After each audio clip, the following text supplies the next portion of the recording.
So, hello and a warm welcome to Jim Skea. Thank you, Jim, so much for joining us for this discussion during this undoubtedly very busy time in the run-up to COP28 in Dubai. So, since July of this year, Jim Skea has been serving as the chair of the IPCC, the Intergovernmental Panel on Climate Change. Before that, he was a professor of sustainable energy at the Imperial College in London, and he's a renowned expert on energy, climate change, and technological innovation. So, Jim, in 2015, the UN members agreed on 17 Sustainable Development Goals in the so-called Agenda 2030. And now, 7 years later, we're halfway to 2030.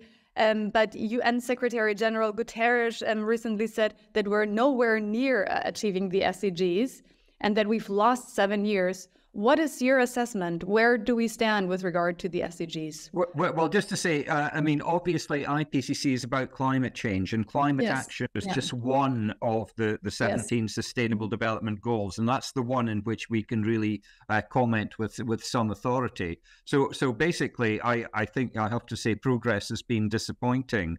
In spite of the Paris Agreement goal of limiting warming to well below 2 degrees, but pursuing efforts for 1.5 degrees, we are not on track because emissions are continuing to rise. We have bent the trend, but we would need to have really strong reductions in emissions to meet the Paris goal, and we're not even on a downward path yet. So we have a long way to go on the emissions side.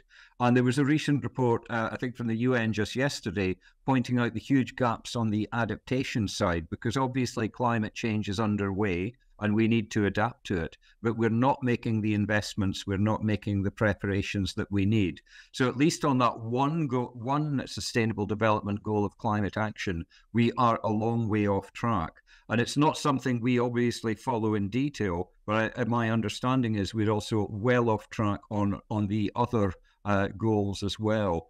One point I would make, that in our last reports, we really did point out the potential synergies between the pursuit of climate goals and achieving the other sustainable development goals. There are many synergies. For example, if we reduce emissions, we will also improve air quality with positive consequences for human health. So just to point, it's not just 17 separate goals. They do interact with each other, and there are synergies that can be exploited. Well, I think one topic that is very close to your heart is achieving both climate protection and global equity. And I think that's where the SDGs also play a very prominent role. Do you see the SDGs as a helpful tool there? At the moment, we see many countries that haven't really majorly caused climate change paying the highest price for it. Yeah. I mean, and just to say, we in our last reports, we used the Sustainable Development Goals as a way of framing how we think about the way that climate action can achieve other objectives as well on equity. Now, obviously, the equity has both international and national and subnational dimensions as well. So the key one being, I think, really that those who are most vulnerable to climate change have contributed least to it in the past and at the moment, if you measure things like per capita emissions. So this question of global equity in terms of effort to get emissions down is really, really important. But equity also matters at national levels as well, because the very measures that we put in place to limit climate change can also have equity effects that have socioeconomic consequences that can actually hit the most vulnerable in society more than other people. So the way that we design our policies within countries, the idea of a just transition is extremely important, because unless I think the measures that we put in place are and are perceived to be fair across different groups of people, it will be difficult to get the societal buy-in that we need for ambitious climate change action. Mm-hmm. So COP28 and the UN Conference on Climate Change is around the corner. This year it is hosted by the United Arab Emirates. What signal does it send for you that the host country is one whose wealth is majorly derived from fossil fuels? Well, I mean, just to say, I mean, obviously, conferences of the parties are going to take place in different parts of the world. they are a global initiative. It's not just one country that is running the entire show. And I think all the experiences shows when countries or individuals of the presidency of the conference, the parties, they do tend to step up and take a genuinely global view and focus on the success of the conference as a whole. So I go into it with some optimism. I mean, there are many topics going on. It's not a single negotiating room. And believe me, in IPCC, we see remarkably little of the negotiations when we actually go there and tend to read about the results in the newspapers just like everybody else. But, the interactions I'm going to have, I mean, I feel quite positive. We're going to be very busy when we go COP28, interacting with different players and different parts of the climate system. Are you concerned about the influence that oil companies that are very dominant in the region might play with regard to COP and its outcomes?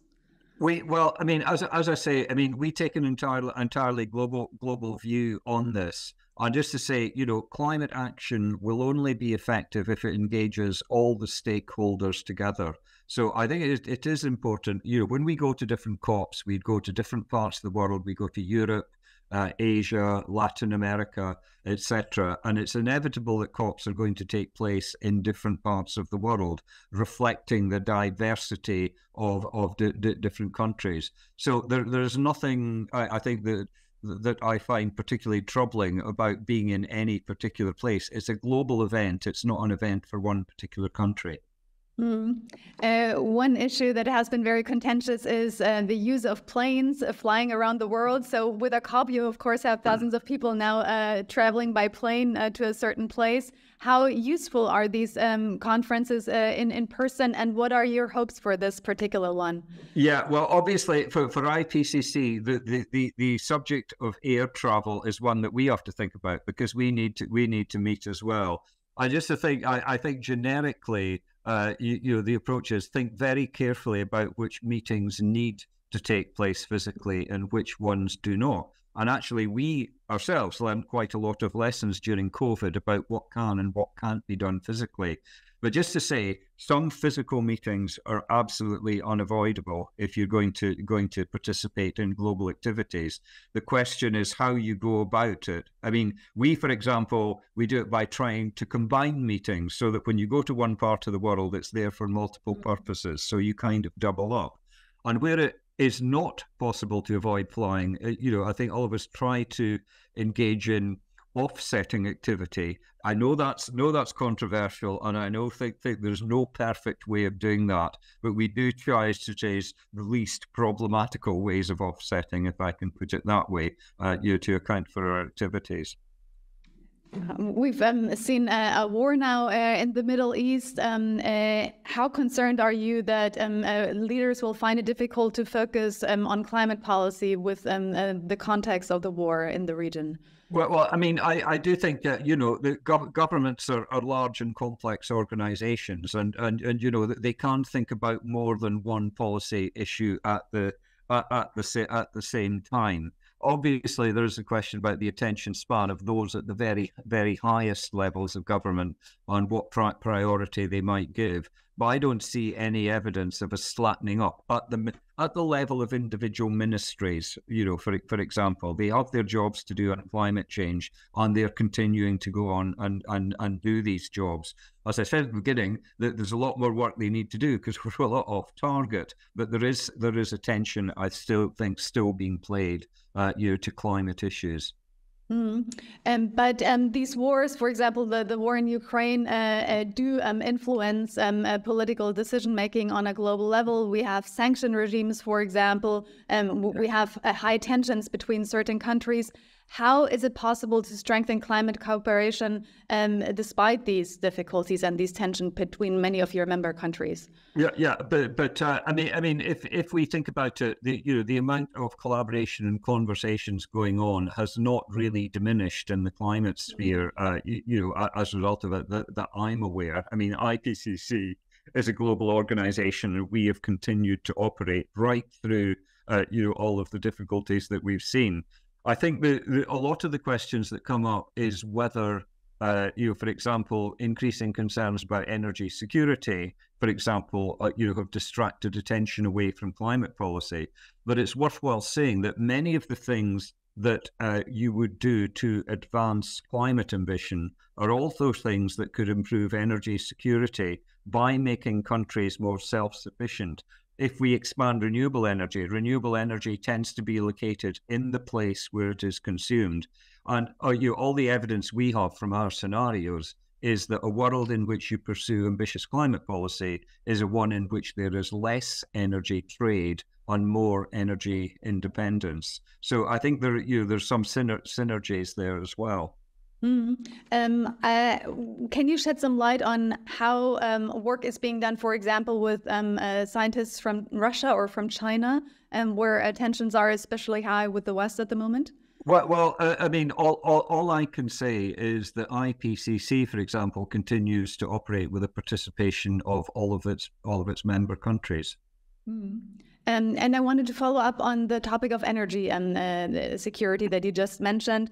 With the Russian invasion of Ukraine, we've seen an uptake in the use of more traditional fossil fuels like coal in countries like in Germany. Do you see a backlash that countries have resorted to ensuring their energy security at the cost of focusing on renewable energies? Well, no, I don't think I've seen a slackening off in terms of renewable energy. I mean, obviously, in the immediate aftermath of the invasion, people trying to replace one form of energy supply with another, which had a temporary effect. But if we think about more the medium and the longer term, the case for renewable energy is just as strong or even stronger than it was with higher fossil fuel prices. And I can't see that there has really been that slackening off of ambition on renewable energy, for example. I mean, we got to think a little beyond, the immediate month. I mean, IPCC thinks in terms of decades and even up to a century. So what happens in the weeks or even the months following a particular political event? We need to look a little bit beyond. What role does nuclear energy play in your opinion? Is it a climate-friendly energy source, or are countries that have tried to phase it out on the right track? Well, I mean, just to say the nice position that we find ourselves in at the moment is that countries have a choice about how to generate electricity in a zero carbon fashion, because the cost of renewable energy has fallen significantly. It's made it much more attractive. And basically, countries are making their choices about their individual sources of zero carbon electricity on the basis of other considerations. So some countries will choose to use nuclear power, other countries will not. But each of them has an opportunity for zero carbon electricity, regardless of which route they choose to do, and which route they choose to take, whether they have nuclear in the mix or not. Frankly, from the point of view of emissions, it doesn't make much difference whether it's nuclear or renewable. And countries will make these choices for reasons that do not have much to do with climate change. We often hear doom and gloom news with regard to climate change. What could be a game changer in climate protection in your eyes? Well, you said right at the beginning I was an expert in technology, so I'm aware of game changers, quite frankly. Often what gets us there is the grinding efforts to improve the technologies. And just to say, we can go an awful long way with just the technologies that we have, at the moment. In the last report, we identified, you could roughly halve global emissions by approximately a 2030 timescale, just on the basis of technologies and approaches that we have readily available to us right now. They just need to be deployed. Obviously, in the longer term, it absolutely makes sense to continue to, invest in R&D for improved ways of doing things. We could improve solar cells. There are alternatives to the standard solar cells that we have at the moment. And I don't think it's a game changer. I think there are sort of underpinning technological movements in things like material science, for example, in terms of digital technologies that will underpin. They cut across all of our economies, but they will help in the energy field as well to make improvements. It can take a long time for new technologies to dominate new markets. So game changer, I'm a little bit nervous about. What role could artificial intelligence play? Well, that's a perfect example of what you might call a cross-cutting technology. Mm-hmm. It affects every sector of the economy, when it comes through, and obviously it can make a difference. And in many different ways. And, frankly, there's been a lot of hype about artificial intelligence, obviously. That hype has come after we finished all of the assessment reports we completed in the last cycle. And I am sure we will be paying much more attention to it in the reports that we will be delivering over the next few years in IPCC. But obviously it has implications where perhaps at the system level where you're designing energy systems, and it may help to progress other technologies more quickly. It's more of an enabler, I think, rather than something that will have a big bang, instant identifiable effect. It just suffuses everything. Mm-hmm. Since the COVID pandemic, we've seen a surge in skepticism and hostility against the science community. How can faith and trust in science be renewed?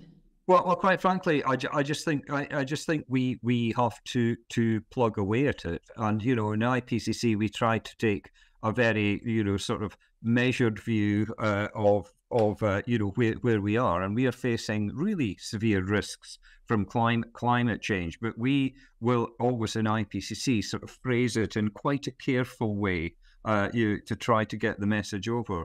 So I think, where the reputation of scientists is high, it is because they are perceived to be not hysterical or can take a fairly measured view of where we're actually going and what the possibilities of action are, which I think is also important. It's important that we emphasize not only the urgency of dealing with climate change and the size of the risks that we face, but the agency that we as human beings have, that, the future is in our control. We can choose or can choose not to deploy all the approaches and techniques that we've identified that would, allow us to pursue ambitious climate action. Mm. How can we work with those who continue to deny climate change? Well, I mean, I think the answer is we just continue to plug away at it and very, very carefully say what the evidence is. There is no, I mean, often if we're dealing with people who might be classified as climate skeptics, they pick on one aspect of the science. And we have constantly emphasized that there are multiple lines of evidence for climate change. It's not just one source of evidence. It's not all done by computer models. There's all sorts of other observation, etc., that underpins the evidence. We just have to plug away at it and sound reasonable and as though we know what we're talking about. You have coined the acronym UAE, and it doesn't stand for the location of the COP28, but UAE as in urgency, agency, and equity. How can we ensure that we don't instill panic in people, but instead call for a sense of urgency for a much broader action on climate protection? Yeah. So just to emphasize, the nice thing about that acronym is it does bring three things together. And I think it's really important that all three are brought into the picture all at once. If you only emphasize the urgency and say, we need to act, but you don't say how you can act and what results it can achieve. That's why it's really important to make the agency point as well as the urgency point and make them at the same time. So that statements about urgency don't really install a sense of hopelessness and that we cannot act. Instilling some hope in the process as well, I think, is absolutely key to making forward movement. Mm-hmm. What's the most important thing that an individual can do in order to protect our climate? Well, I mean, just to say, we, for the first time in the last IPCC report, devoted a whole chapter to thinking about how consumption and behaviour, can make a difference. And worthwhile saying that we quickly identified that individual choice cannot do it all, because individuals work in a context and they need to live in cities that are being planned in a way that allows them to make the right choices, that there are public transit systems that allow them to choose that rather than to use a private car, for example. So basically when it's there, choose the right way of heating your home, choose the kind of transport you want to move around in, and we will never tell anybody what to eat, but diets do have consequences. So just keep that in mind, if I can put it that way. And what is the most important political action that needs to happen in the next year? Well, I think the key thing in terms of reducing emissions is, I think, bizarrely in some ways, with all the renewable energy around, we've almost done the easy bits of climate change. It's quite easy for big companies to make big decisions about gigantic offshore wind farms. The challenge that we're facing in the future is the next stage in climate policy is going to touch on people's individual lives much more. And I think for policymakers, this question of designing policies in a way that take account of equity, the E in the UAE acronym, is really, really important for making progress over the next stages. Thank you very much, Jim Skea, for this very interesting conversation. And we're looking forward to having you back at our conference. Okay, thank you very much. Nice to talk to you.